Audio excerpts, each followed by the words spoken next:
Hi, today I'm here with Ms. Tihishia Keel. We're going to discuss the events that led to the discrimination that you experienced during your pursuit to gain a degree in diagnostic medical sonography known as ultrasound. I understand you were a student at Pitt Community College. Yes. Tell me about yourself. My name is Tihishia Keel. I am a mother of two.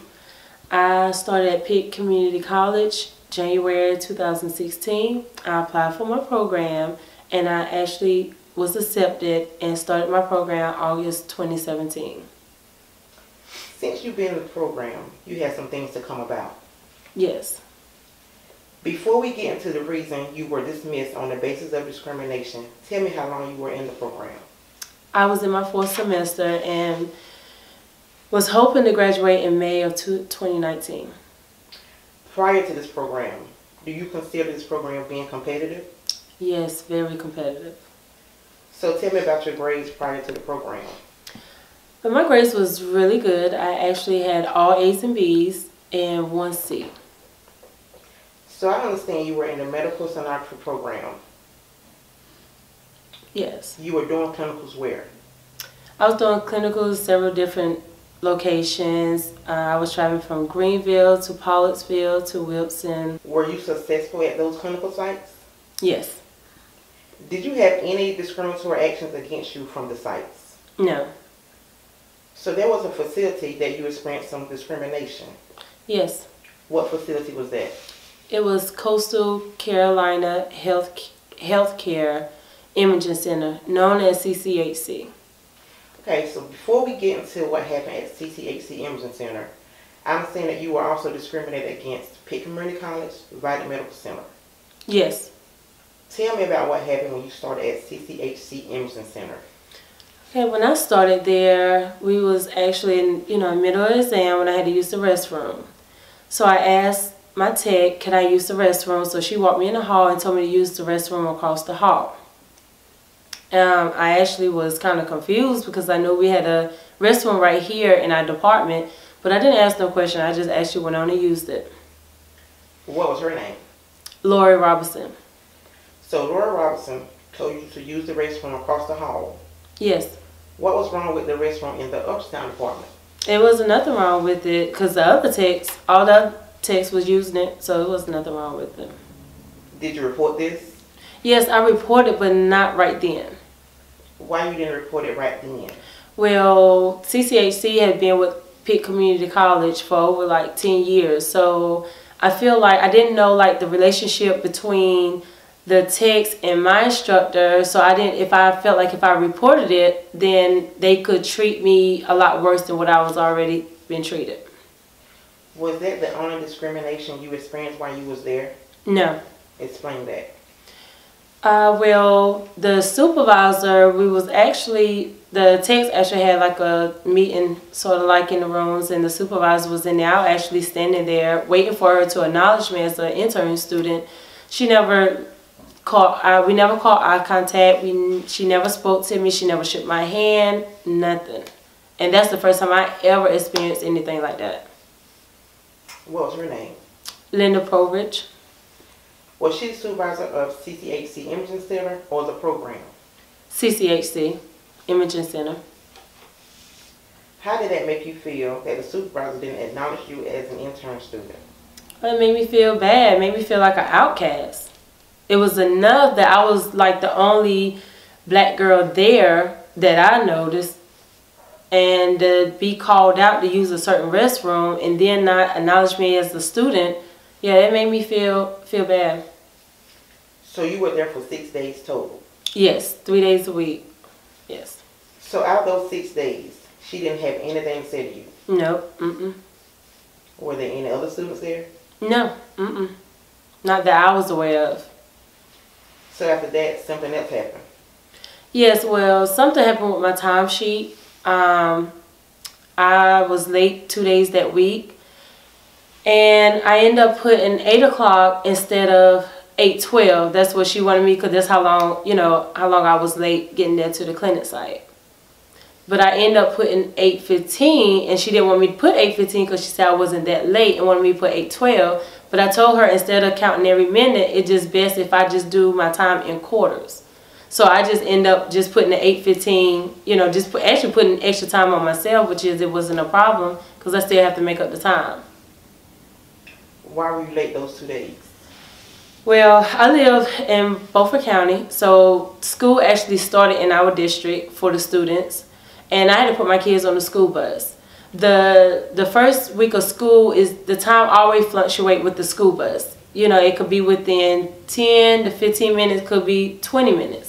So, you know, with me putting my kids on the bus, that's what time I was playing with. So I actually was, that's the reason why I was late getting there to the clinic site. Did you let the instructor know? Yes, I let her know. I actually sent her a text, and the second day, I didn't text her prior to the me getting to the clinic site, but I did send her an email right after I got there to let her know that I was late. Did Laura Robinson, supervisor, or the other techs mention to you anything about the timesheet? No, it wasn't a problem because once I made a mistake, I corrected it right then, and she changed, you know, I changed it, she initialed it, she signed it, and made sure everything was correct and approved. So no, it wasn't a problem. Have you ever made a mistake like that before by putting 8 instead of another time? No, this is the first and only time that ever happened since I've been in the program. Was this the reason you got dismissed from the program? Yes. Did Laura Robinson, supervisor, or the other techs mention to you anything about the timesheet? No, she, Laura Robinson actually went and asked another tech to check my time to make sure everything was fine. What was that tech name? Savannah Bryson. So let's move a little further. From my understanding, you had an interview at Vitamin Medical Center on August 24, 2018. Yes. A few days later, you received an email saying that you wasn't qualified for the job. Right. Tell me about what happened at Vitamin Medical Center. I had an interview on August 24th on that Friday, and I felt like the interview went well. Before the interview was over, she asked me, do I have anything to say? And I told her that I just want to know, you know, when should I hear back from you all? So she said once we finish up all the interviews, it will be about 2 weeks before we even start reviewing the applications. Once they, you know, review the applications, whoever get the most points will be more qualified for the job. So the incident that happened at CCHC actually happened on August the 29th. I actually received an email on August 30th, which is 6 days after my interview, stating that I didn't qualify for the job. And which is, I didn't understand that because she said it would be, they hoping to start reviewing applications in 2 weeks. So I didn't understand how I received it in less than a week. So you feel like you were discriminated against employment opportunities? Yes. Can you explain? Because I didn't understand, you know, when you tell me that it will be about 2 weeks before y'all start reviewing applications, but yeah, I received an email 6 days later, the day after my incident happened, that I'm not qualified for the job.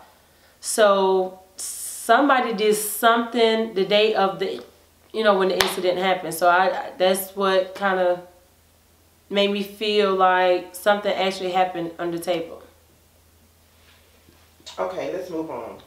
Now you mentioned Helen Costanzo, the program director, saying that she can put you on probation for tardiness, not calling prior to shift, falsifying documents, but it states in the handbook that other action was to be taken place first. Can you explain? Yes, so not calling prior to your shift and tardiness is supposed to be 10 points deducted from my evaluation sheet. Falsifying documentations is supposed to be treated as cheating. And in the handbook, it states that cheating, they will have to investigate the matter fully, which is they never investigated anything on my case. So by her saying that she could put me on probation, that was more of a threat to me because it never states that in the handbook. That was the first action that's supposed to have been taken. Did you receive a text about being tardy from one of your instructors? Yes. What was her name? Allison Manning Moore. And what did the text say? The text says she that I couldn't be late every day, which is I explained I wasn't late every day. I just had to put my kids on the bus for those 2 days. And then she actually stated that I only get 2 tardies. But in the handbook, it states that you only get 2 unexcused tardies. So I feel like she was telling me that putting my kids on the school bus is unexcused. And how did you feel about that? I didn't like that at all. Because, you know, by me, you know, trying to take care of my kids and then I'm trying to pursue my career, you know, and I don't, you know, have someone there to do that job, that really made me feel like they don't care anything about me. They just want me to get there regardless of what's going on in my life. You said allegations from CCHC were false. Did you make your instructors aware of that? Yes. Explain. Yes. You know, when they was telling me the things that they got back from the supervisor, things that they said I said, which is I never did, I made her aware that everything was false. That doesn't sound like me. I'm not that type of person. So I actually told her, like, I want a meeting. I want to sit down with CCHC because we're not going to sit at the same table and they look me in my eyes and tell me that I said all those things. And she actually looked at the other instructor, which is Ms. Manny Moore, and said we never had a student to ask that before. So how did she respond? After she made that statement, she was like, well, I would check into it. The same thing she said when I told her about the bathroom situation. I would check into it, but she never said anything to me about it. She stated that y'all have a bigger problem. Explain what she meant by that statement. She was saying that the supervisor actually asked me not to return to the clinic site. And what is the supervisor's name? Linda Provich.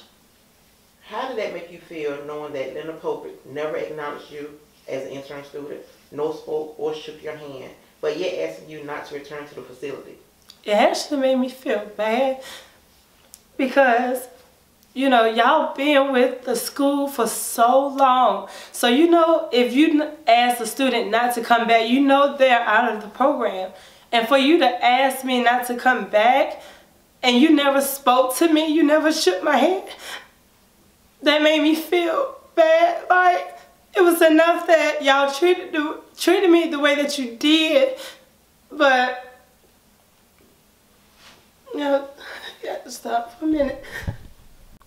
Okay, and we're back. Miss Tihishia, are you okay to continue? Yes. Okay.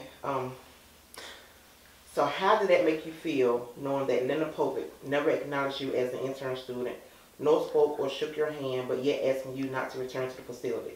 It hurts because at that moment, my dreams was just over. Everything was just done. You know, all the hard work I put in, everything just done. So it really did something to me.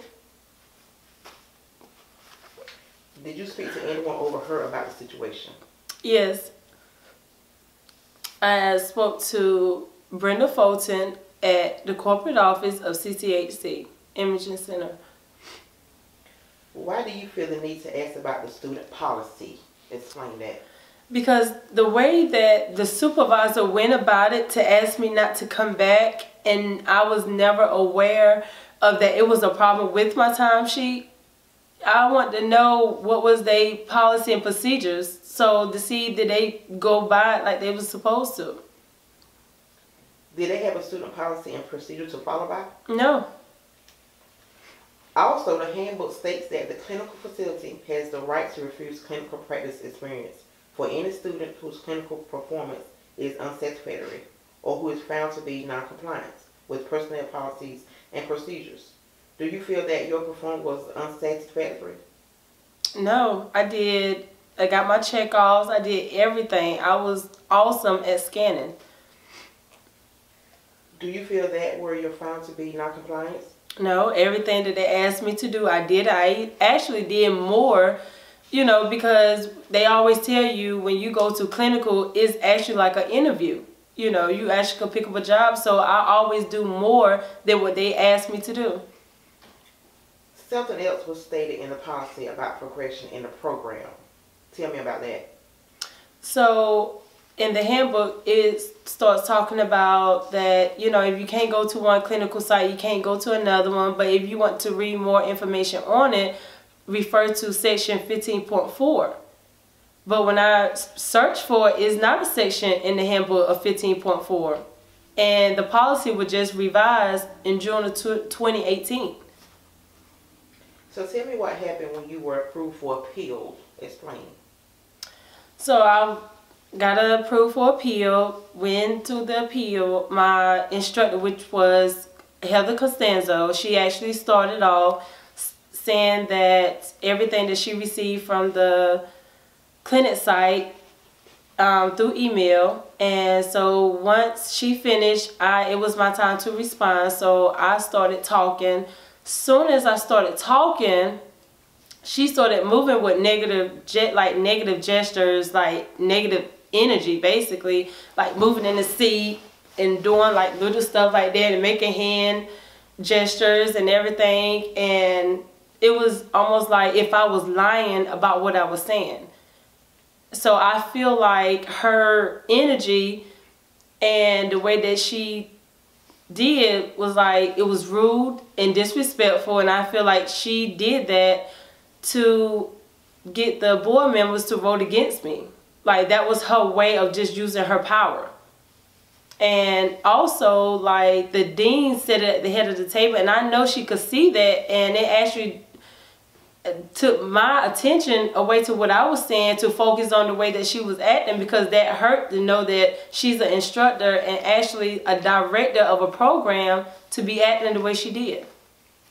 And how did it make you feel when she was acting like that?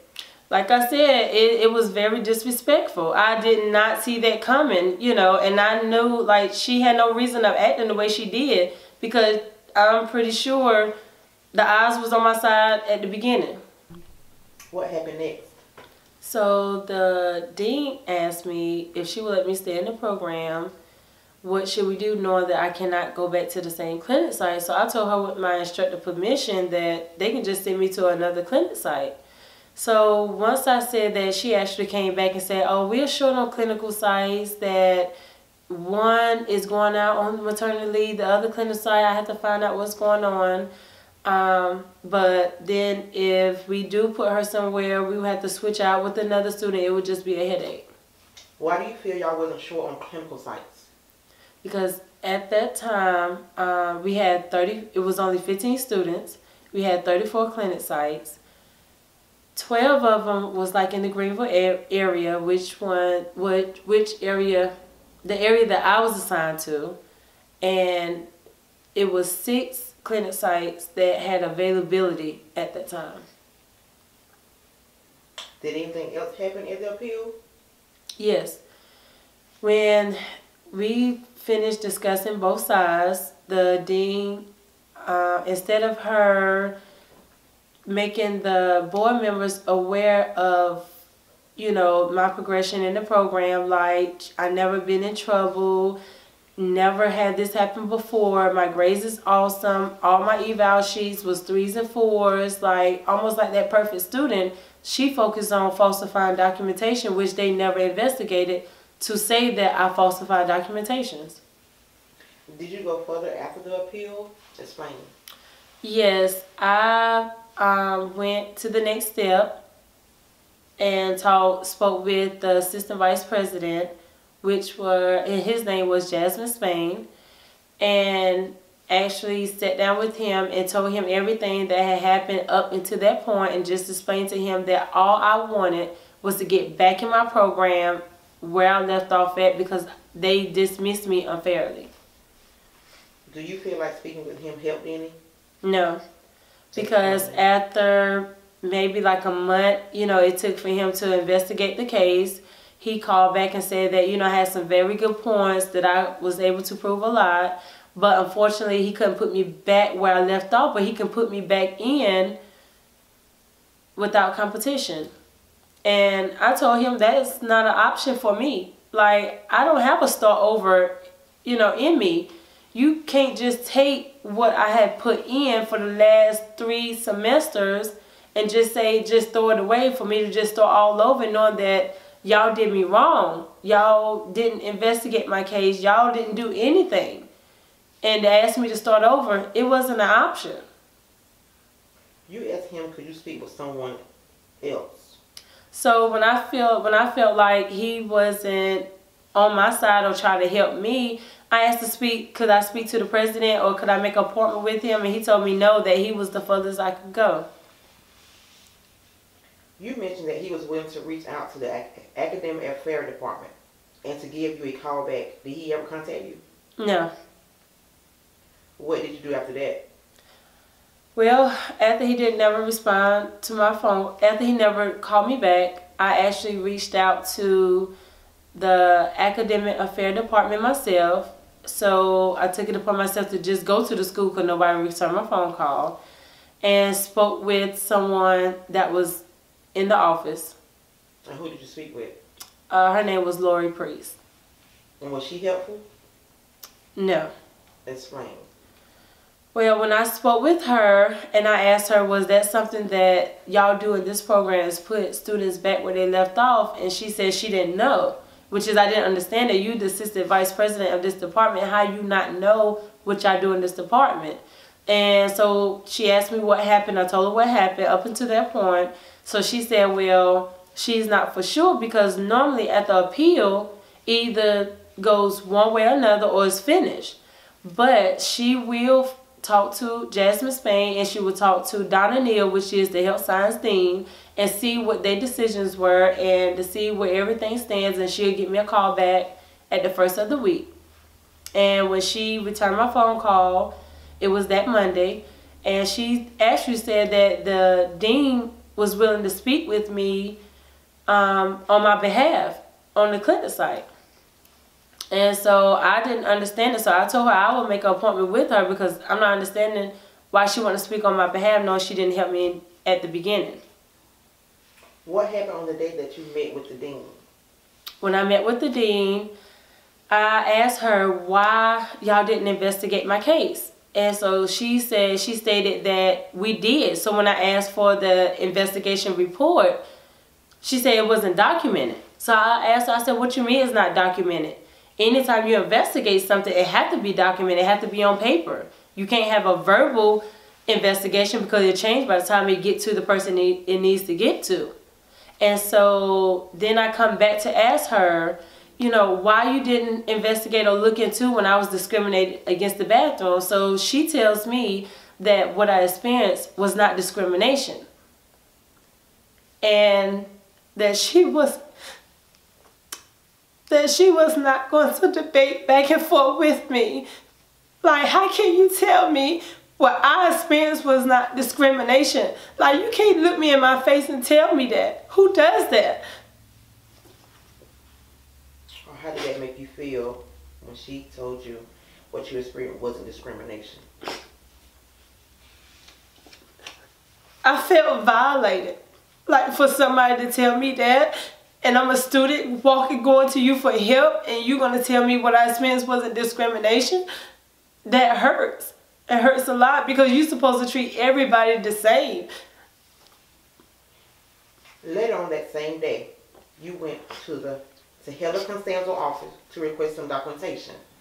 Is that correct? Yes. What happened? So I went there and to try to get some documentations that I know that would help me.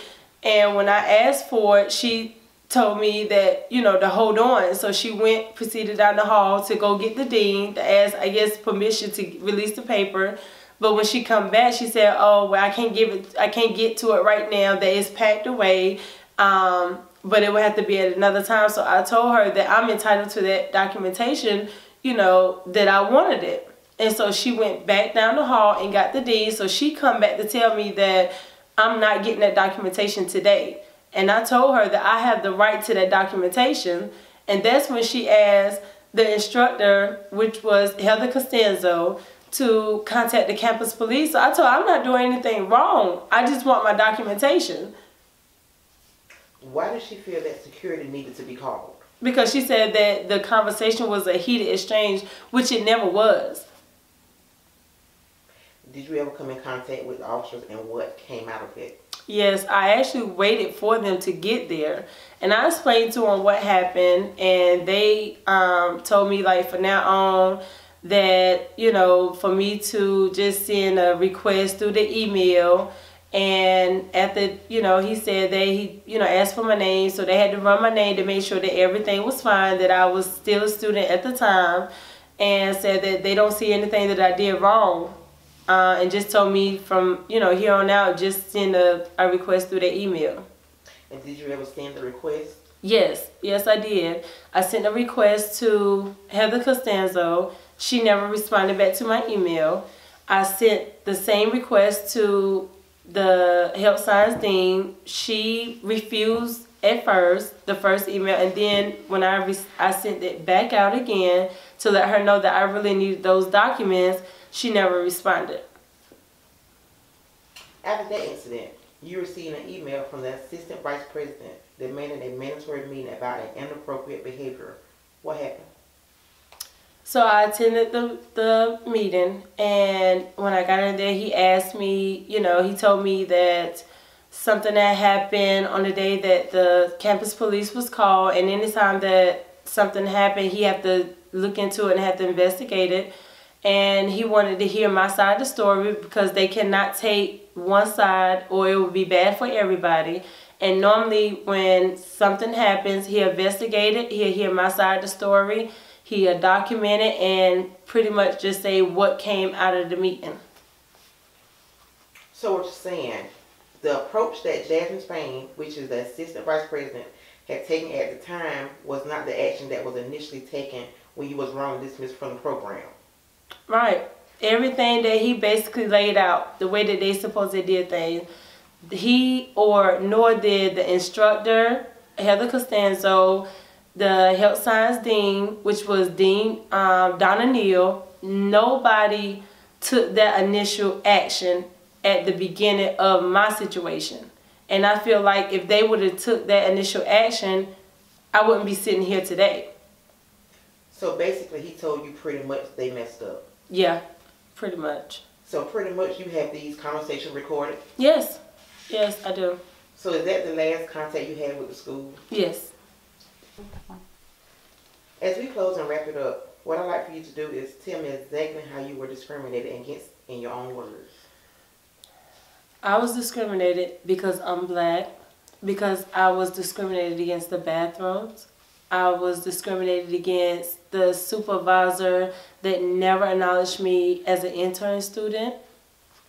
I was discriminated because they never investigated my case, even after I asked for an investigation. Nothing.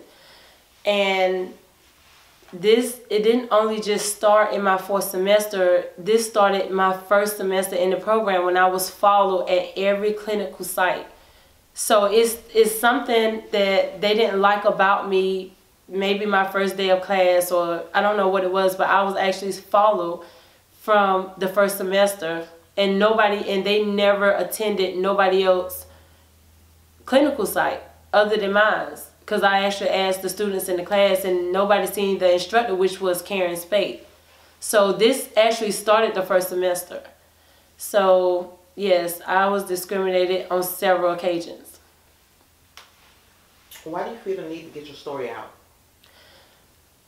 As time went on and I started looking into my situation, you know, they were so comfortable with treating me the way that they did. So I felt like they done did this to so many other students. And I feel like I couldn't just let this lay down. Like, this discrimination, it has to stop. So I just wanted to get my story out, just so this won't happen to the next person. And it just has to stop. Well, Ms. Tihishia Keel, thank you for your time and sharing your story. Thank you.